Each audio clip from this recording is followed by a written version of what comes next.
Good morning students. Now you have understood by the video what is an angle. An angle is made up of two rays starting from a common end point, and the two rays forming the angle are called arms or sides of the angle. The common end point is the vertex of the angle. देखो बेटा, कोई भी angle होता है ना, when two rays meet at a point, now these OP and OQ are the arms of the angle and O is called the vertex of the angle. Okay, now we will discuss how you will name an angle. आप angle का naming कैसे करेंगे?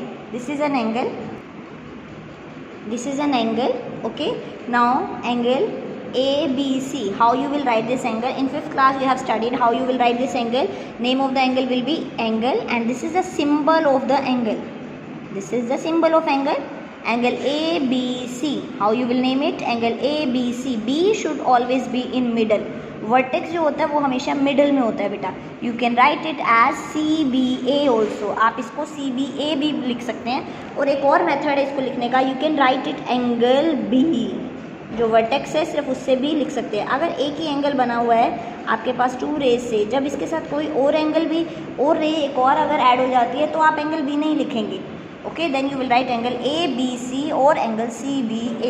Okay, now let us start this exercise. First is name the angle in given figure. आपको naming करना है इस angle में.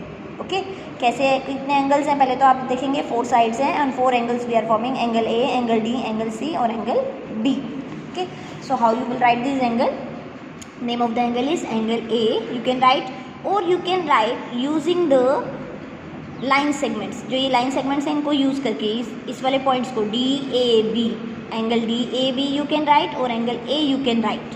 Angle B लिख सकते हैं. एंगल CBA या ABC भी लिख सकते हैं. एंगल C किससे बना हुआ है? Angle BCD.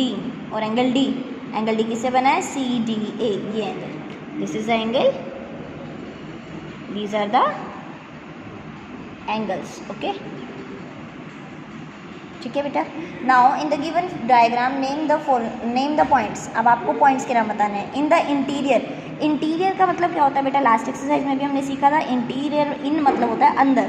तो एंगल DOE के अंदर, DOE एंगल देखेंगे पहले हम. तो दिस इज एंगल DOE. ये जो एंगल है इसकी बात नहीं कर रहे हैं हम, सिर्फ इस एंगल की बात कर रहे हैं. DOE के अंदर कौन से पॉइंट्स हैं? Point A only. ये जो B और E पॉइंट है वो DOE के ऊपर है बेटा.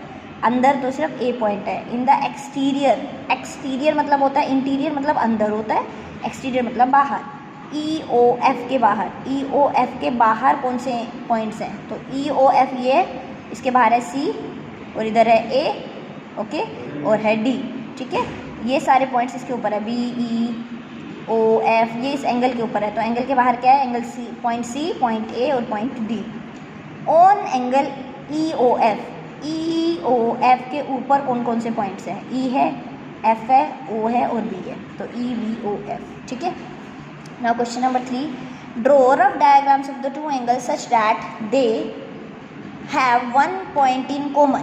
ठीक है, तो अब आपको ये बताना है कि ऐसा आपको डायग्राम्स बनाने हैं कि आपके पास वन पॉइंट कॉमन आ जाए.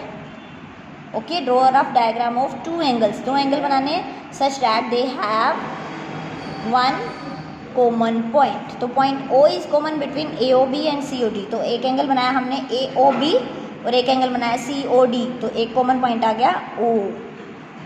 This is the angle AOB and COD. Common point is O. ठीक है. Now it's B part. 2 points in common. अब 2 पॉइंट कॉमन हो जाए. वो पॉइंट कब कॉमन होंगे? जब इन दोनों के बीच में से एक और रे चली जाएगी एक एंगल के बीच में से, तो पॉइंट 2 कॉमन हो जाएंगे. कौन से? O और A. जैसे COA, AOD, B. This is your angle B. तो O और A पॉइंट जो है वो कॉमन है बिटवीन AOB एंड COA में. 3 पॉइंट्स इन कॉमन. अब 3 पॉइंट कॉमन हो जाए वो कैसे होगा बेटा? सेम आप एंगल बनाएंगे. 2 पॉइंट तो हमारे कॉमन आ ही गए थे, O और A. अब एक और पॉइंट यहाँ पर ड्रॉ कर देंगे तो 3 पॉइंट कॉमन आ जाएंगे. Point OEAR common between angle AOB and COA. D part. 2 points in common. अब क्या है बेटा? इट इज़ 2 नहीं, it is 4 points in common. 4 points common हो जाए तो ऐसा क्या होगा, सेम आप एंगल बनाएंगे और इसके ऊपर 2 और पॉइंट आप शो कर देंगे इस रे पर। जैसे हमने ये 2 पॉइंट किया ए ई, तो एक और पॉइंट और शो कर दीजिए डी। तो 3 पॉइंट ये हो गए बेटा, और ये चौथा पॉइंट ओ है। तो 4 पॉइंट कॉमन कैसे हो गए दो एंगल के बीच में, सी ओ ए और ए ओ बी, ये 2 एंगल है और इसके बीच में कॉमन पॉइंट है ए ई डी ओ। ठीक है, ई 1 रे इन कॉमन, 1 रे कॉमन होनी चाहिए। तो बहुत ईजी है, ये तो बिल्कुल सेम ऐसे है। ये रे जो है इस एंगल में भी आ रही है और इस एंगल में भी आ रही है, so you will make the same angle, ray O A is common between angle A O B and angle C O B. So complete this exercise.